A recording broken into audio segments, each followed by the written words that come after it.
Hello everyone. हेरौँ भोलि नेप्सीले के गर्छ त। मैले यहाँ थोरै लाइनहरू तानेको छु। जस्तै कि नेप्सीले 2-4 दिनदेखि चाहिँ यो बक्समै खेलिरहेछ। अझै सकेसम्म चाहिँ यो बक्समै खेल्न सक्ने सम्भावना चाहिँ उच्च छ, 2-4 दिन हैन। अनि यदि नेप्सीले भोलि यो लाइनभन्दा तल ब्रेक गर्यो भने चाहिँ यसले सपोर्ट चाहिँ अब 2450-60 त्यो लेभलमा लग्छ जस्तो छ।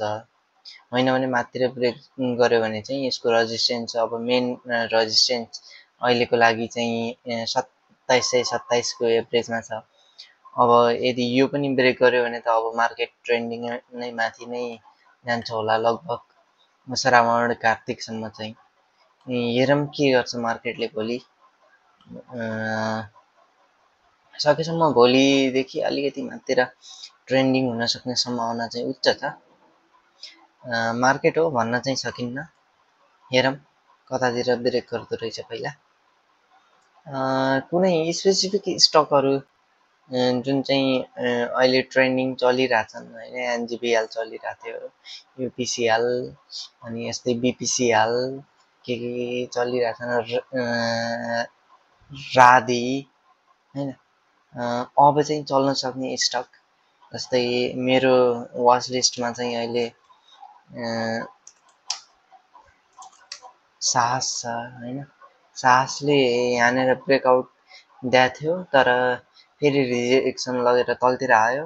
तलतिरदेखि फेरि सपोर्ट लगेर यो माथितिर गइसकेको छ होइन। अब चाहिँ यसले ब्रेकआउट दियो भने यसको जोन रेजिस्टेन्स जोन अब एक त अब यो 645 यो चाहिँ भइहाल्यो नै, तर यसले 800 टच गर्न सक्ने सम्भावना चाहिँ उच्च छ। जस्तै यहाँदेखि ब्रेकआउट दियो भने मिनिमम 30% चाहिँ हामीले हेर्न सक्छौँ होइन। भनेपछि हजुरको त्यही हो, 800 सम्म चाहिँ हामीले राइड गर्न सकिन्छ।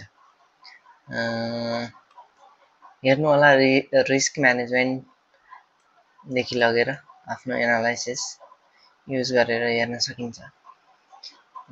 अब मेन रेजिस्टेन्स जोन अहिलेसम्म यसले यहीँ खेलिरहेको थियो होइन।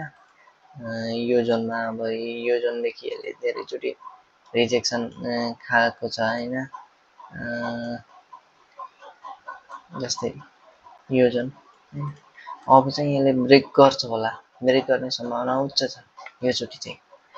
भोल्युम पनि अलिकति बढिरहेछ, भोल्युमको हिसाबले हेर्नुहुन्छ भने पनि राम्रै छ र यो जुन ब्रेक गर्न सक्ने सम्भावना उच्च छ यसको। अनि अर्को छ अहिले अब चलिरहेको एसएचएल चलेछ होइन। एसएचएलको चाहिँ अब यसले चाहिँ ब्रेकआउट दिएको थियो, तर फेरि रिटेस्ट गर्न आए जस्तो छ। अब यहाँदेखि रिटेस्ट गरेर यो फर्कियो भने यसको पनि गन्तव्य चाहिँ त्यही 500 सम्म चाहिँ हुन्छ भन्ने लाग्छ होइन। जस्तै यसको मिनिमम 30% चाहिँ जान्छ, यो 400%, 400 चाहिँ हामीले मजाले जान सक्छौँ भने 500 को चाहिँ यसको 2-4 महिनामा 500 टच गर्न सक्ने सम्भावना चाहिँ उच्च छ। फन्डामेन्टल्ली पनि अलिकति स्ट्रङ नै छ जस्तो लाग्छ। टेक्निकल्ली हेर्दा पनि यो एकुमुलेसन फेज जस्तो पनि देखिरहेछ टन्नै होइन। अब यति एकुमुलेसन भएको छ, अब चाहिँ यसले ब्रेकआउट दियो भने मिनिमम पनि 30% र अब होइन भने 500 चाहिँ क्रस गर्न सक्ने सम्भावना उच्च छ। अब चाहिँ हजुरको अर्को हेर्दाखेरि रेडी हेर्न सक्छौँ होइन। रेडीले चाहिँ ब्रेकआउट थियो, दिएर 2-4 चोटि रिजेक्सन चाहिँ खाइरहेछ होइन। तर यसले पनि यहीँदेखि सपोर्ट लगेर जान सक्ने सम्भावना चाहिँ उच्च छ। यहाँदेखि भोल्युम पनि आइरहेछ राम्रै अलिकति होइन। त्यही भएर यसले पनि लग्न सक्ने सम्भावना चाहिँ उच्च छ। हेर्न सक्छौँ, वाच लिस्टमा राख्न सक्छौँ। अनि अरू पनि अहिले त म्याक्सिमम स्टकहरू लगभग सपोर्ट जोनमै छन् सबै। जसमा पनि इन्ट्री गर्यो भने राम्रै हुन्छ होला जस्तो लाग्छ। अनि बिएचडिसी चाहिँ सर्ट टर्मको लागि ट्रेन्डिङ हुन सक्ने सम्भावना उच्च छ। मार्केट हो, एक्ज्याक्ट 100% चाहिँ भन्न सकिँदैन, तर यसले ट्रेन्डिङ हुन सक्ने सम्भावना उच्च छ। जस्तै आरएफपिएल भएको थियो नि, हो त्यस्तै आरएफपिएल आयो, माथिदेखि सरै आयो सपोर्ट जोनमा 2-4 दिन खेल्यो, त्यसपछि सर्लक्कै हजुरको कति पर्सेन्ट बढेछ, लगभग 43% को ग्रोथ लग्यो। अनि बल्ल यो रेजिस्टेन्स जोनदेखि रिजेक्सन खाएर अलिकति तलतिर आएको छ। फेरि यहाँदेखि यसले सपोर्ट लगेर जान सक्ने सम्भावना चाहिँ उच्च छ। जस्तै अहिले चाहिँ अब पिसिएल चाहिँ लास्टै ट्रेन्डिङ चलिरहेको छ होइन। यो चाहिँ लगभग कति महिना हजुरको 170 274 दिन एउटै रेन्जमा चलिरहेको थियो, तर अचानक यसले चाहिँ लगभग 100% कै ग्रोथ लगेको छ कि हेर्नु होइन, 100% कै ग्रोथ लगेको छ यत्रो होइन। अझै पनि यसमा बाइङ आइरहेछ, भोल्युम टन्नै छ, 1200 भ्याइदिन सक्ने सम्भावना छ जस्तो छ। तर अब यति बढिसकेको स्टकमा छिर्न अलिकति रिस्की हुनसक्छ, अलिकति होल्ड गर्नुपर्ने सम्भावना हुनसक्छ। तर फन्डामेन्टल्ली पनि लगभग राम्रै छ, त यो धेरै चाहिँ रिस्की छैन अहिलेकै अवस्थामा। अब तर 2-4 महिना यदि यहाँदेखि रिजेक्सन खाएर यसले डाउनतिर आयो भने हजुरको 2-4 महिना 1-2 वर्ष नै होल्ड गर्नुपर्ने अवस्था चाहिँ हुनसक्छ। र हजुरको अरू पनि स्टकहरू चाहिँ छन् जो चाहिँ वाच लिस्टमा,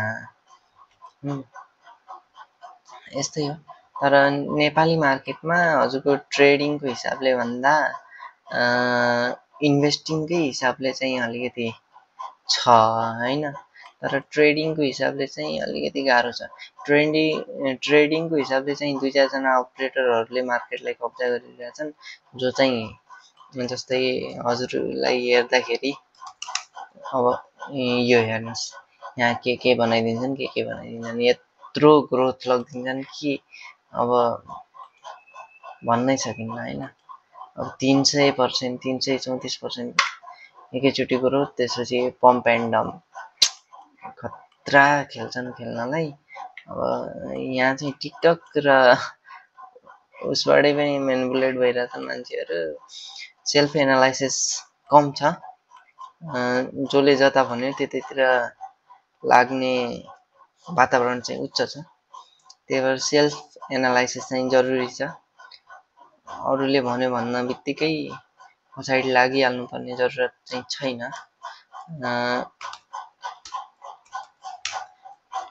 यो हेर्नुहोस्, यसले पनि कडा ग्रोथ लगेको छ होइन। अब फेरि पछि टोपी पहिनाइदियो यताउता भन्ने हल्ला हुन्छ, त्यो चाहिँ आफैले मेन्टेन गर्नुपर्ने हो। यसमा चाहिँ भोल्युम आइरहेछ अझै पनि, लगभग अब चाहिँ डिस्ट्रिब्युसन फेजतिर पुगिसकेको छ होइन। अब बिइडिसी सायद नै कुन थियो, ब्याज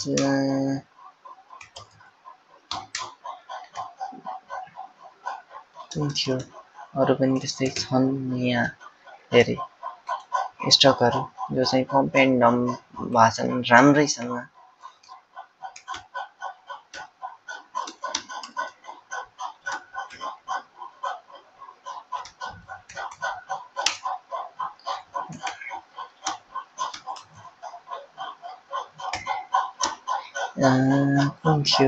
कुन थियो नाम पनि ठ्याक्कै याद आउँदैन होइन।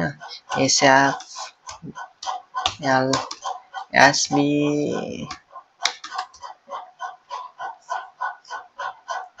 एसबी थियो ठ्याक्कै म भुलेछु ठिकै छ केही छैन हेरौँ के हुन्छ भोलिको नेप्से तर नेप्सेमा अलिकति उत्साहको कमी छ जस्तो लाग्छ अहिले चाहिँ सबै अरू चाहिँ लगभग मार्केटमा ठिकै छ हैन हेरौँ अनि ठिक छ भोलि भेटौँ न 11 बजे